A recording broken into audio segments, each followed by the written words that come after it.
slow up, no I don't take shit. I got no love for the fakeness. If you wanna play tough and wanna hate this, I'll always show up. I don't ever slow up, no I don't take shit. I got no love for the fakeness. If you wanna play tough and wanna hate this, I'll always show up and make a statement. I don't ever slow up, no I don't take shit. I got no love for the fakeness. If you wanna play tough and wanna hate this, I'll always show up and make a statement. Everything I do so instinctive and so passionate. Every word I move so descriptive like an adjective. I got a vendetta against people who patented being negative when you should be getting after it.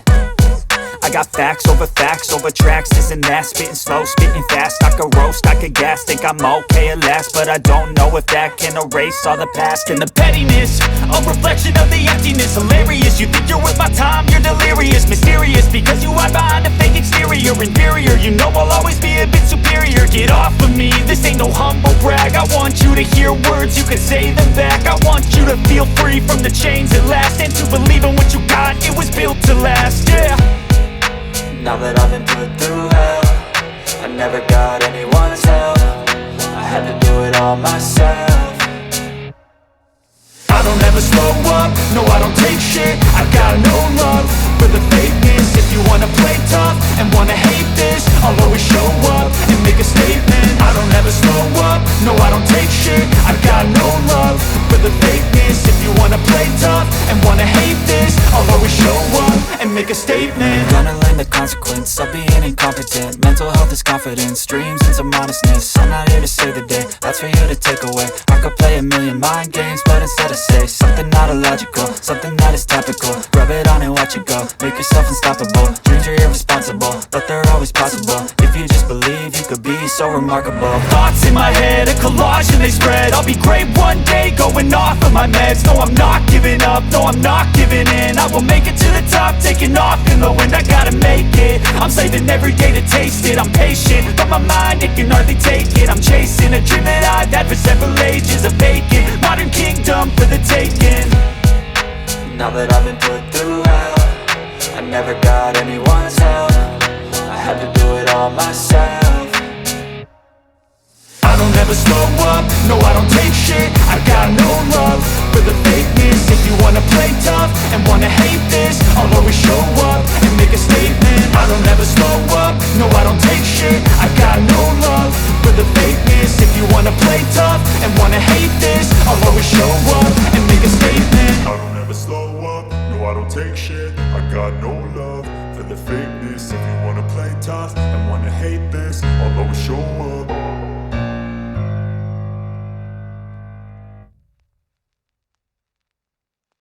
Dun sa mga nangyari sa House of Representatives, kung bibilangin mo lang, kasi yung first impeachment complaint, ito yung impeachment complaint na itinulak ng mga civil society groups, di ba? Tapos ito ay in-endorse ni Congressman Percy Sendanya. December 2 yan. Yung una. Tapos, yung una. Tapos yung mga sumunod, may mga second and third impeachment complaint. Ano yan? Sumunod yon. So, ang primary reckoning natin, yung first impeachment complaint kasi doon tumatakbo yung Metro. Diba? So, kailangan within 10 session days, ma-refer ito sa Justice Committee. According to the Constitution. Ngayon, dun sa mga outsiders, siguro, itong mga abogado ni Sara, binilang nila yung calendar days lang.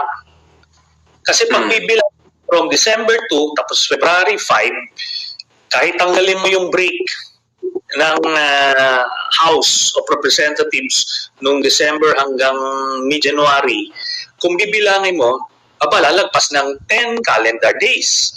Pero ang hindi nila alam ay nagsususpend yung House of Representatives noong mga panahon na yon. Kasi tinatalakay nila yung budget, may PICAM, lahat-lahat. So nagsususpend sila.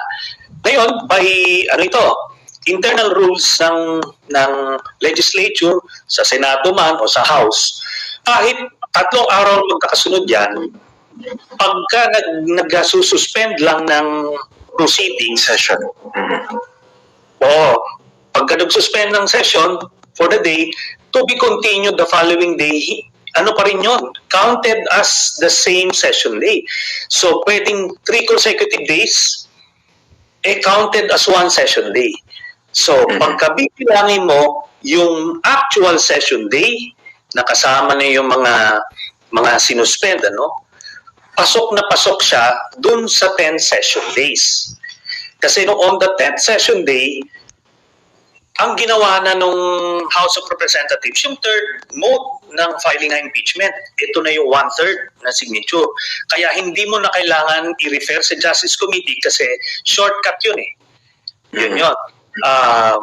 Kaya nung nagawa na yun, sabay din in-endorse na itong, in-archive na yung 3 na unang impeachment. So, hindi talaga siya nag-violate ng Constitution. Kahit anong provision, baka kumaga mali ang bilang ng mga abogado ni Sara kasi binilang lang nila yung calendar days. So in short, factually ito ang hirap nito baluktutin. Nag-comply talaga yung House. Nag-comply sila doon sa constitutional limitations. And therefore, walang basis ang Supreme Court to dismiss this. So, if that's the case, hindi dapat mangamba kung factual ang pag-uusapan na i-dismiss ito ng Korte Suprema dahil malinaw based on the facts that you laid out. Yes, pero you cannot put your guards down kasi 'di ba? Tatandaan natin ito just laying down the facts. Sa 15 members ng Supreme Court ngayon, 12 dyan ay appointees ni Duterte. So we're not saying na ito ay mga parang automatically biased na sila, but that should provide the context kung ano ang kinakaharap natin. At previously, may mga Supreme Court decisions na medyo sablay din di ba? O yung ginawa nilang decision sa regarding sa withdrawal sa ICC. Nag-agree nga sila na kailangan ng concurrence ng Senado, pero ginawa na nilang moot and academic, hindi nila ni-release in time yung decision na yon. Tapos early on, remember yung constructive resignation na sinabi nila kay ERAP just to justify yung para in a way may constitutional pa rin. Kumbaga, they can do these things Makahanap lang sila ng gabuhok na technicality. Sana naman hindi, but that information is out there, so we need to be vigilant just the same. Actually, there are 2 possible routes dito, in terms of dismissal. Pwedeng gawin yun ng Supreme Court, yun yung pinag-uusapan natin, at yung isa, manggaling mismo sa Senado. Kasi meron lang mga pagkilos, di ba? Actually, tinetelegraph na ng mga katulad nila Senator Bato de la Rosa na pag nag-resume yung kanilang session, he would likely question the jurisdiction of the Senate dito sa impeachment case against the Vice President. So, anong nakikita yung implications nito? Meron 2 possible dismissal routes. Isa sa Senado, isa naman sa Korte Suprema. Okay. Sa Korte Suprema lang, ito lang kasi mauuna. Ito yung mauuna kasi next week, pwede na itong labasan ng desisyon. Kaya kailangan magmatsyag tayo para kung ano man ang magiging direksyon dyan. In fact, meron ng mga panawagan, various mass actions para lang manawagan sa Korte Suprema na hayaan na itong impeachment trial magsimula at matapos na sa ganun maging mekanismo na accountability. Imbis na sesentensya nila, pag sinintensya nila dyan, they will just delay and prolong the agony. Kasi pwede pa rin namang i-file ito by December kung talagang papatayin nila ito. So kumbaga, lalong tumatagal yung unrest. So yun yung panawagan. Then next, assuming hindi sila maglabas ng decision next week, pupunta tayo dun sa Senado, mag-open yung session. Dapat by July 29, magsisimula na yung proceedings. Ngayon, yung mga gusto nila Bato, yung mga Duterte senators na itulak itong dismissal, ito, magkakaroon ng ulit ng guhitan kung sino ba talaga ang pabor sa accountability ng mga public officials o sino yung nagko-cover up, sino yung takot na lumabas yung katotohanan. At ako naman, base sa bilang natin, nakakalamang ng bahagya yung mga pabor na ipagpatuloy yung impeachment.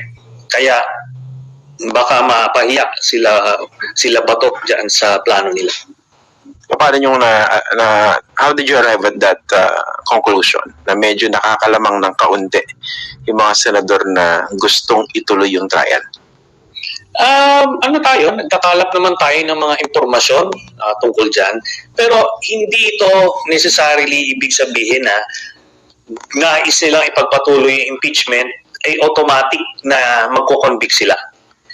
Meron kasing gusto lang talagang makita yung ebidensya and they want to be convinced kung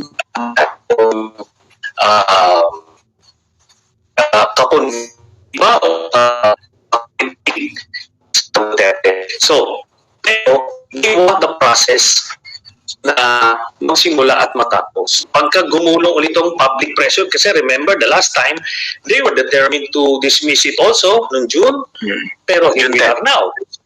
So ibig sabihin nun, hindi natuloy yung kanilang plano kasi nag-push back yung publiko. Ang dami, iba't ibang sektor yung nagsalita.